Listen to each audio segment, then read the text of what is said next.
Sa gitna ng paghahanda para sa 2026 PVL All-Filipino Conference, may mga biglaang paalam, may bagong bahay, at may mga pangalan na biglang bumalik sa free agent market. Dalawang veterana, Judith Abel at Julia Angeles, muling naghahanap ng bagong koponan. Habang si Bia General ay may bagong simula sa Strong Group Athletics at si Michelle Morente naman ay tuluyan ng nagpaalam sa powerhouse na Creamline. Ano ang ibig sabihin nito sa galawan ng liga? Sino ang panalo? Sino ang naghihintay at ano ang posibleng next move? Tara, himayin natin lahat yan dito sa PVL Update na di ka dapat mag-skip. Unahin natin si Judith Abel. Opisyal nang nagpaalam ang Signal Super Spikers kay Abel noong January 2, ilang linggo na lang bago ang opening ng All-Filipino Conference. Sa kanilang social media post, simple pero ramdamang appreciation. Your energy truly lit up the Signal Super Spikers. At totoo naman yon, si Judith Abel ay dumating sa Signal bilang free agent noong July 2024, matapos ang kanyang release mula sa NX-led Chameleons. Isa siya sa mga sumabak sa unang free agent combine ng PVL kasabay ng draft activities. Isang malaking hakbang yon para sa liga noon. Interesting ang naging role niya sa Signal. Una, libero ang assignment, pero kalaunan, ibinalik siya sa natural position niya bilang outside hitter. At kahit may adjustment period, nagpakita agad siya ng impact. Nung nawala pansamantala si Don Macandidig-Katindig dahil sa Alas Pilinas duties, si Abel ang sumalo. At hindi lang basta sumalo, nag-player of the game pa. Ngayon, sa edad na 27, balik ulit siya sa free agent pool. At para sa maraming teams na kulang sa versatile wing player, si Judith Abel ay hindi basta-bastang pickup. Isa siyang plug-and-play option. Sunod naman, Julia Angeles. Tahimik pero mahalagang galaw, opisyal na rin siyang naghiwalay ng landas sa Zeus Coffee Thunderbells. Si Angeles ay dating primary libero ng Thunderbells bago dumating si Alyssa Eroa. At alam naman natin, kapag may dumating na national team caliber libero, talagang nagbabago ang rotation. Pagkatapos ng signing ni Eroa, limitado na ang minutes ni Julia Angeles, kahit pa umabot sa silver medal finish ang Zeus Coffee sa 2025 Reinforced Conference. Hindi man siya laging nasa loob ng court, malaki pa rin ang naging contribution niya sa team culture at depth. Ngayon, kasama ni Judith Abel, si Julia Angeles ay free agent ulit at posibleng maging solid backup or starting libero sa tamang sistema. At eto naman ang may bagong bahay, Bia General.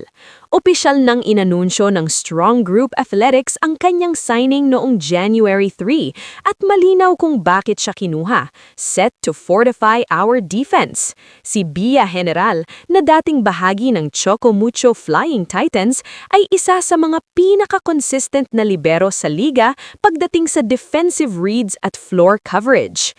Sa ilalim ng SGA umbrella, posibleng mapunta si Bia sa Farm Fresh Foxies or Zeus Coffee Thunderbells depende sa final team assignment. At kung titignan ang direksyon ng SGA ngayon, klarong-klaro na seryoso silang magtayo ng competitive roster para sa All-Filipino Conference. Hindi flashy si Bia General, pero siya yung tipo ng player na nararamdaman mo kapag wala. At syempre, hindi mawawala ang Creamline update. Michelle Momo Morente ay opisyal nang nagpaalam sa Creamline Cool Smashers matapos ang maikling stint niya noong 2025 Reinforced Conference. Sa kanilang farewell message, ramdam ang warmth. Thank you for the grit, effort, and heart. Si Morente ay kinuha para sa Import-Laced Conference pero hindi na nag-extend para sa All-Filipino. At kasabay ng exit niya sa court, may bagong milestone off the court dahil nitong December ay ikinasal siya sa longtime partner na Pangs Panaga. Para kay Momo, mukhang transition phase ito. Kung babalik pa siya sa PVL or magpapahinga muna, abangan natin yan.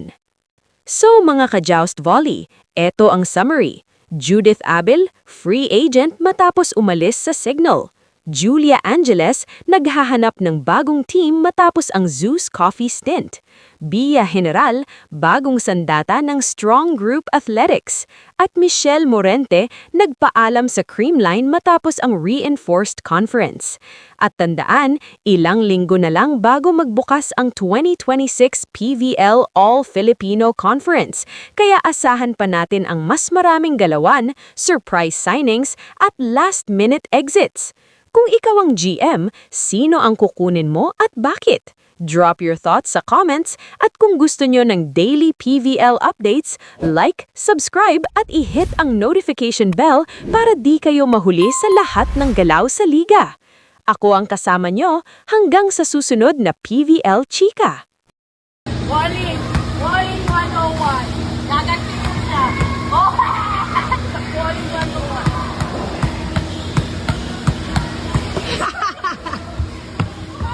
Sa tiyan! Yung abs ko! Ang sino balbog! Nakasuka! Nakaganti! Going back to Honolulu just to get to Maui, Maui! Maui, Maui!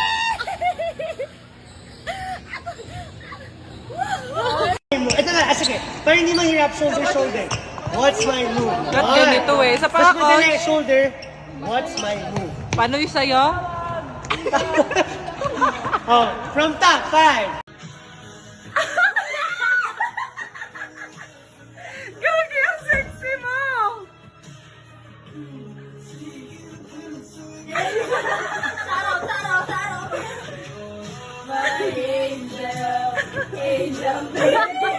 Pera dapat hinahali! Pera o ba yun? Pera o ba yun? Pera o ba yun? Gagi, ang sexy! Pati ikaw lang kaya magbini-bini, Mar. Kesa, Kesa, ano ba? Kumistin pa ako.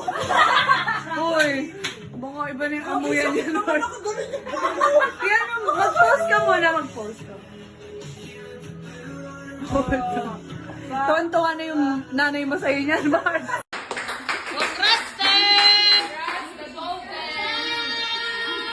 Grabe talaga, oh.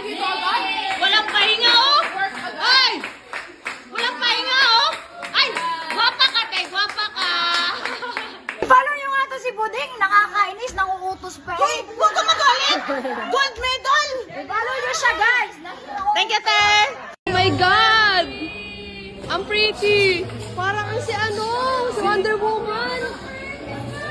Ay, pak ang Superman! Opak, opak! Bumawi sila sa Halloween. Wednesday, kamusta ang chismoso? Wait lang. Hindi pa tapos.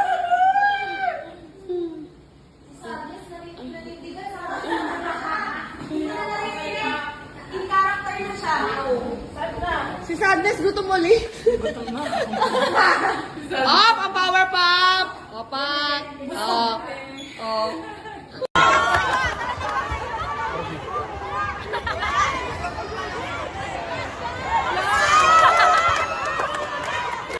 Ganyan na ba itsura ng mga buntis mo? No need to edit. Marites na tindera. Wait, there's more. Wednesday! Oh. Kaya mo yan. My tomboy from Cavite. Hindi nga, galing mong ano dyan, ganun-ganun ha. Ba't ganun na pala muna ka? Pwede. Ayaw niya ni Pops. Ready? 3, 2, Bagay! Tao, Yan! Yan! bagay, Hindi! lugar, Hindi! pangyayari, Hindi! pagkain, breakfast, Hindi! lunch, Hindi! dinner, Hindi! dessert, Hindi! baboy, Hindi nga! karne, Hindi nga yan! street foods, Yes or no, man? Hindi nga yan!